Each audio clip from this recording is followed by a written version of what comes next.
Hey guys, welcome back to the Yellow Jersey. Hope everyone is having a great day and a good weekend so far.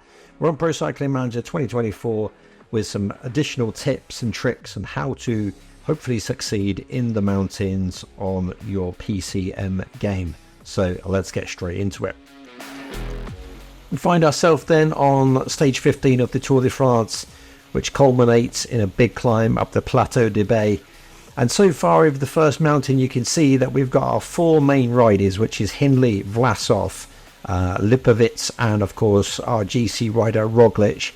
And we are protecting each of those four riders with our other four domestiques. And that is going to be the main tactic that you want to employ throughout stages like this.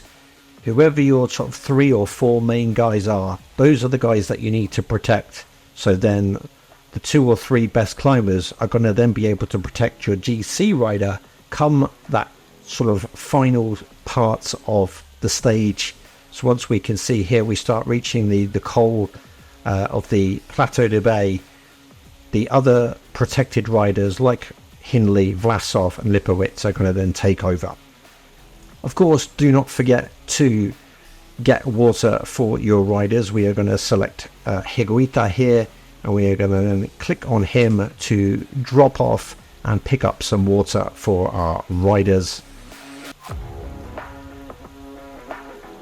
And Higuita coming back through then to then distribute that water to indeed our other riders in the team.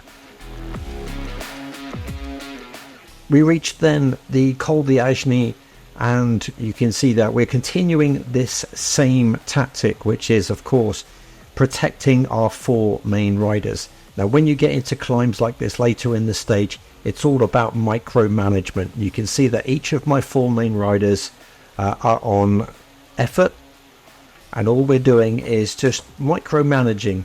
You can see we've got Aliotti protecting Jai Hindley at the front of this group. You can see at the top of the screen there is a breakaway group, but there is nobody important in that group, nobody strong enough to take this stage win, definitely not. So we know that if we've got Aliotti and Hindley at the front of this group, and that their pace of like around about high 60s, 70 is enough to stay at the front of that group, no one else really needs to be pushing that hard. We've got the likes of Vingegaard, Pogačar, Sepkus, all of those guys not too far back. But really there is just absolutely no way that we need to rush going up the Col d'Agny here.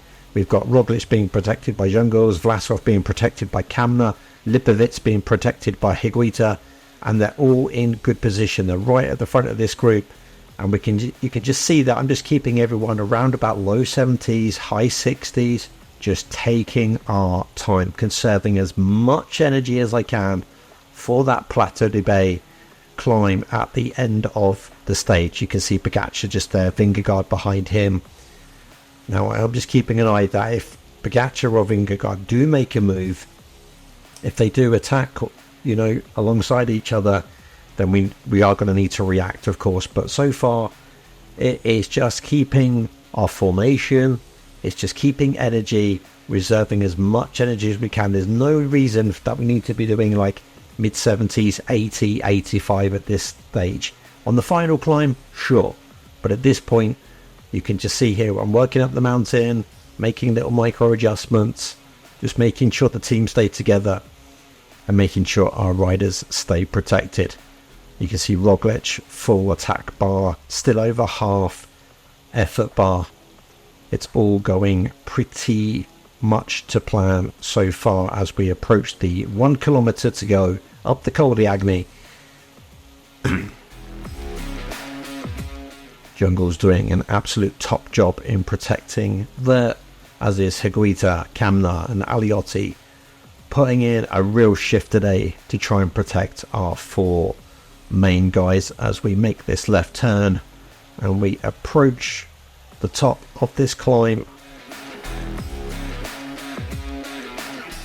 Okay, now we fast forward then to the bottom of the Plateau de Bay, and this is where we start to change things up. It's really going to be a case of now Lipovitz protecting Roglic, and then we are going to put Hindley and Vlasov to follow Roglic. And then we are going to take our other 4 domestiques who have worked their arse off today, and we're just going to put them on automatic, so they just kind of get through this climb as best they can, and we don't have to micromanage them anymore.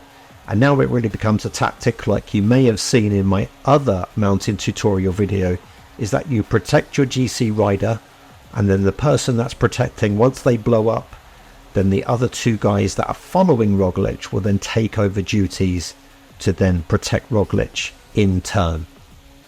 And you can see a couple of guys pushing hard, but again, we're not really reacting. There's a big climb here.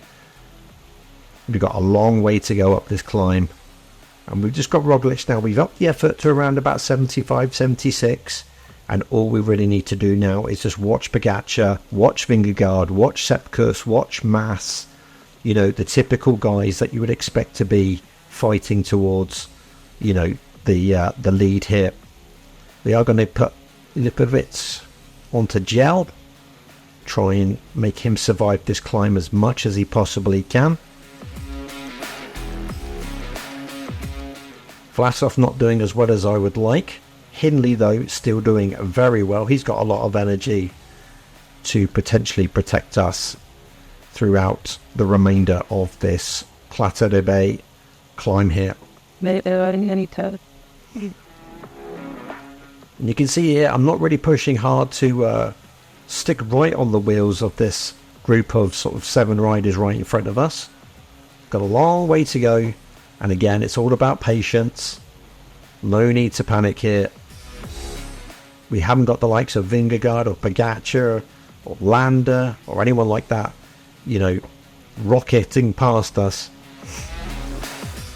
We are going to change it up a little bit here now as Hindley becomes the protector, and you can see he comes on through to sit in front of Roglic, and then Lipovic now just joins the back of Vlasov to try and save some effort.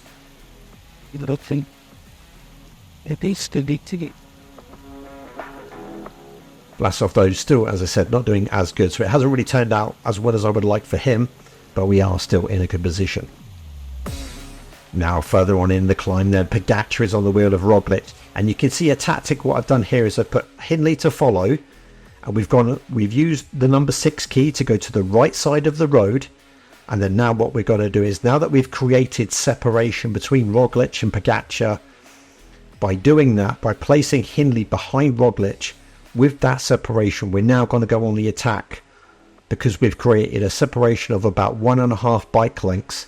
And you can see here just what separation we're going to obtain here, as Roglic hits the afterburners, and he's going to force Pogačar to use energy to catch back up to us. And as he does that, look at the shoulders of Pogačar here. The shoulders are rocking left to right, whereas Roglic, our rider, is maintaining a very solid body position. And that is another thing that you need to look out for. Are riders out of their seat? Are their shoulders rocking left to right? If so, they are using a lot of energy, and we have got a lot of energy left over, and I'm feeling excellent.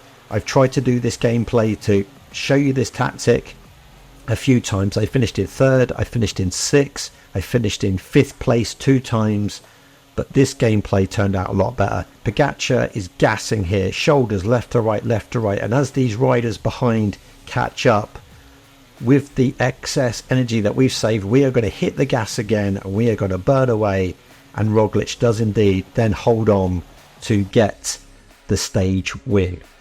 Guys, I hope these tactics are things that you can put into your gameplay, and you can start to see a little bit more success. Make sure you protect your riders, and as I said, look out for the body language of the other riders around you, especially the key guys.